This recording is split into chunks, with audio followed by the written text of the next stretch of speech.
Assalamualaikum warahmatullahi wabarakatuh. Perkenalkan, nama saya Labit Sinafia Ramadanur, mahasiswa Teknik Kimia Universitas Mula Warman. Nah, di sini saya akan menjelaskan sedikit tentang pertolongan pertama pada kecelakaan akibat luka.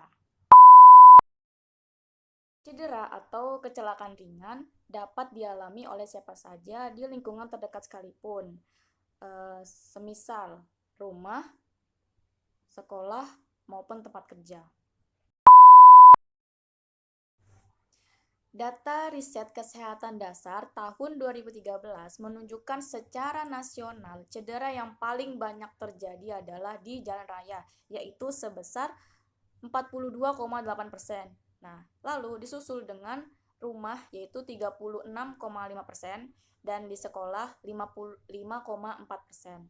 Nah, proporsi jenis cedera yang paling banyak dominannya adalah luka lecet atau memar itu sebesar 70,9%, terkilir 27,5%, dan luka robek 23,2%. Dari angka tersebut, terlihat bahwa masih banyak masyarakat yang belum memahami tentang pentingnya mempersiapkan peralatan pertolongan pertama pada kecelakaan dan tidak memiliki keterampilan pada penanganan pertama pada luka tersebut. Kecelakaan memang dapat terjadi di mana saja dan kapan saja, namun mayoritas masyarakat masih saja terbiasa dengan mencari peralatan pertolongan pertama pada kecelakaan setelah mengalami luka. Nah, hal ini perlu diperhatikan karena proses penyembuhan luka kecil itu dapat terhambat dan menimbulkan infeksi yang serius.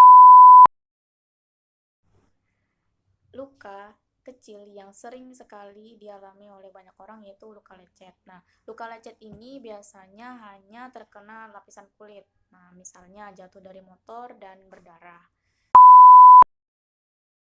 Caranya penanganan luka lecet. Nah, sebenarnya luka lecet ini penting karena luka lecet ini mengenai area kulit yang cukup luas dan terdapat pada jaringan luar kulit. Nah, kadang-kadang luka lecet ini mengeluarkan sedikit cairan bening. Nah, bagaimana cara penanganannya? Nih, yang pertama adalah kita harus mencuci tangan terlebih dahulu sebelum menangani luka. Nah, selanjutnya adalah kita harus membersihkan luka menggunakan alkohol. Nah, untuk membersihkan luka menggunakan alkohol, usahakan jangan mengenai pada bagian lukanya.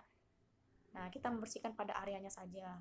Nah, sebenarnya ini banyak banget disalahartikan kepada masyarakat luas untuk pembersihan luka ini. Kadang-kadang banyak banget yang membersihkan lukanya pada bagian lukanya, bukan pada areanya. Padahal sebenarnya adalah kita membersihkan lukanya pada bagian area kulitnya saja, seperti itu. Nah, habis itu usahakan untuk membersihkan lukanya jangan menggunakan kapas. Nah, saya sarankan menggunakan kain kasa. Kalau menggunakan kapas, takutnya kan kain kapas itu kan ada serat-seratnya. Takutnya serat-seratnya itu menempel pada luka, nah, dan terjadi infeksi gitu.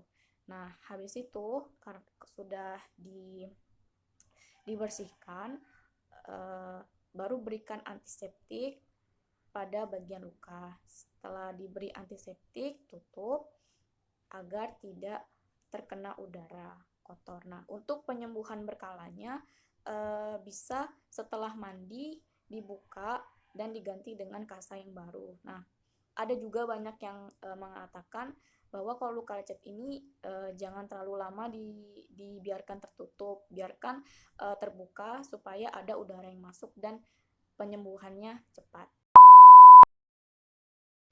Nah, luka sering selanjutnya adalah luka iris dan luka sobek. Nah, kalau untuk luka iris sendiri itu disebabkan karena terkenanya benda tajam. Nah, sedangkan untuk luka sobek disebabkan terkena benda tumpul. Sebenarnya kedua luka ini penanganannya kurang lebih sama.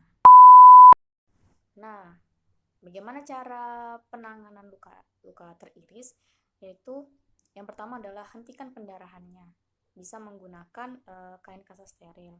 Lalu tekan hingga pendarahannya berhenti. Nah, sebenarnya dalam tubuh kita terdapat sistem pembekuan darah. Nah, setelah ditekan, biasanya darah akan beku. Nah, setelah pendarahannya selesai, beri antiseptik dan tutup dengan plester jika lukanya kecil. Nah, jika lukanya lebar, maka segera bawa rumah sakit agar mendapat jahitan. Nah, itu tadi penjelasan singkat mengenai pertolongan pertama pada kecelakaan akibat luka. Semoga bermanfaat. Sekian, terima kasih. Wassalamualaikum warahmatullahi wabarakatuh.